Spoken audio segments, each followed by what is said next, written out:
We're back to the Neil Haley Show. And I tell you, my guest today is really interesting in the fact that he's done so many interesting things. He trains people, helps CEOs, helps executives, but also his background before is quite interesting. So I'm excited to welcome author Todd Cherches. And Todd is going to talk about, he's the CEO of BigBlueGumball. How are you today, sir? I'm great. Thanks, Neil. Thanks for having me. Let's talk about specifically Enough. What made you want to be an entrepreneur? What was the big thing that's driven you in entrepreneurship? Well, if you look in the Guinness Book of World Records under a person who has had the worst bosses who've ever set foot on this planet, you'll find my picture. So after working for so many horrible managers, what I call boss holes, I just realized that I just couldn't work for anyone anymore. So after my last full-time job, actually I had a great boss at my last job, so I just want to say that. But I got laid off in 2010. I said, no more bosses for me. I'm starting my own company, and I've been solo since 2010. And that's the greatest feeling in the world when you decide I'm out, right?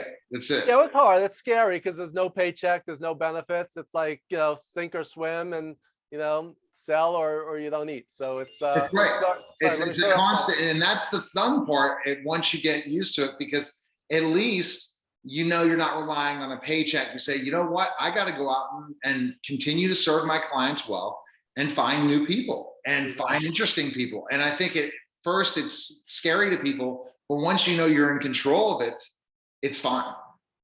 Yeah, it's hard, especially even though I talk loud and fast because I'm a New Yorker, I'm an extreme introvert. I always say I'm a 3Bs guy, a back of the room, behind the scenes bookworm by nature. So if you're seeing this on video, I have a gigantic bookcase behind me. I've been reading an average of one business book a week since 1998. That's fantastic. However many years that is, it adds up to over 1,200 business books. So if I could get paid just for reading, that would be my ideal job. But no one's paying me for that. So let's talk about learning. How important is learning? I took a talents test, and my number one talent is ideation, according to Gallup. Yeah. Then strategy is number 2, communication is 5, and then I'm a competitor and an achiever, and that's my 5 top talents. And I think learner is probably, if you took it, would be number 1, because you really know if you learn, you're going to be best for your clients. Wouldn't you agree? Yeah, I don't know if you're seeing some video, but I keep this little Curious George doll on my desk just to remind me to always be curious, always ask why. I'm constantly looking stuff up on dictionaries. I'm very big on word origins, etymology.com. I'm always looking up the root origins of words. So yeah, I'm a constant lifelong learner, reader. So yeah, that's what I'm all about. And I try to find teachable moments in everything. And I try to instill that in my students as well, that there are lessons hiding in plain sight if we just remember to look for them and keep our eyes open for them. All right, so tell me about your book, Visual Leadership. What does visual leadership mean, and why'd you write it? Sure. My book, Visual Leadership, is the subtitle is Leveraging the Power of Visual Thinking in Leadership and in Life. And visual thinking, very simply in a nutshell, which is a metaphor, by the way, which is a big part of visual thinking, it's about thinking in pictures as opposed to in words or numbers. So I always talk about facts, figures, and feelings.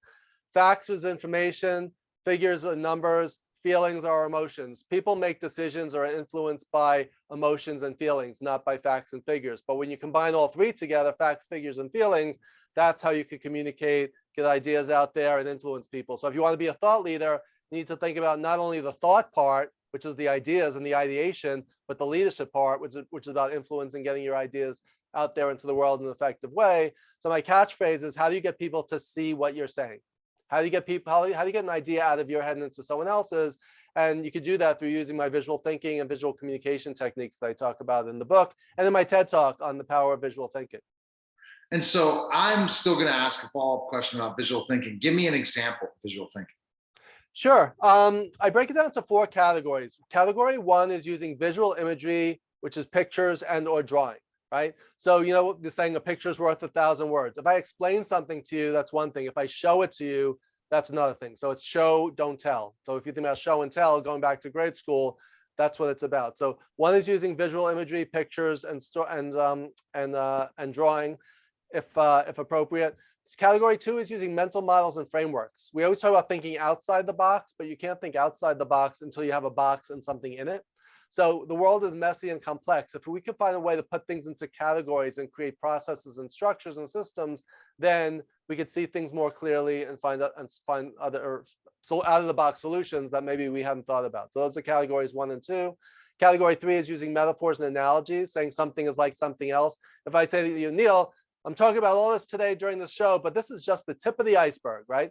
We all know that what that means. The tip of the iceberg is what we know and see, but we know there's 90% more that we don't know and see that's beneath the surface, right? So just that one metaphor, if you use tip of the iceberg, you're talking in visual imagery in a way that we do it so often we don't even realize it. And category 4 is using storytelling with bonus points for humor, right? You could say to someone, do this or don't do this, but if you're a leader and you say, let me tell you about the worst experience I ever had when I had your job, people are going to be on their edge of their seat, right? Waiting to hear your story. So Bill Nye, the science guy, says, everyone you will ever meet knows something you don't. So our job as leaders is to not just be storytellers, but good story listeners and help to pull out from other people, like you're doing today with me, pull out from other people their stories so that people can learn from them.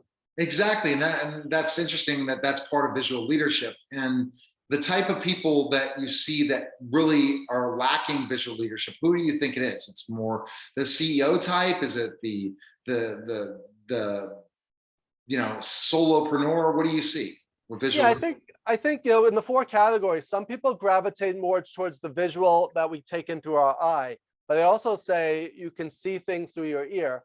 If you listen for metaphors and listen for stories, those are ways to communicate. Like if someone's listening to this on radio, they may be visualizing. Here's a real life example. I'm a big baseball fan, Mets and Yankees, both having great years this year.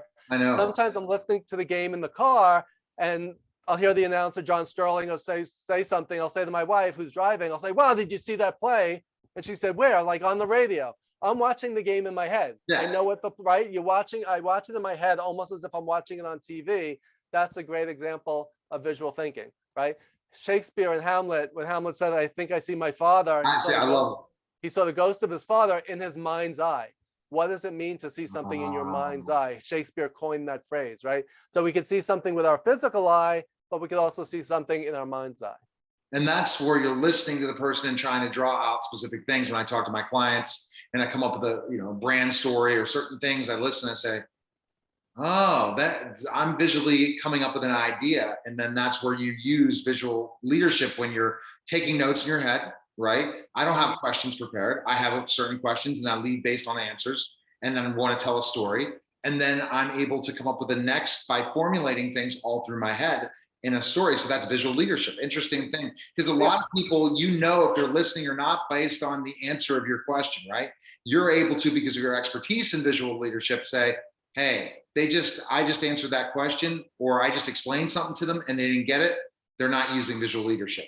They're, go ahead. Yeah, no, so that's what I was gonna say. We're already doing this previously. Now you're just more aware of it. And if you're more aware of it, you can be more strategic. And I was talking about visual leadership tools, tips, and techniques. You can do it much more intentionally and much more effectively if you do it with intention and purpose. So real life example, I wrote an article for Inc. magazine called Can You Draw What Your Company Does? So if you just Google that, can you draw what your company does in Inc., you'll find it.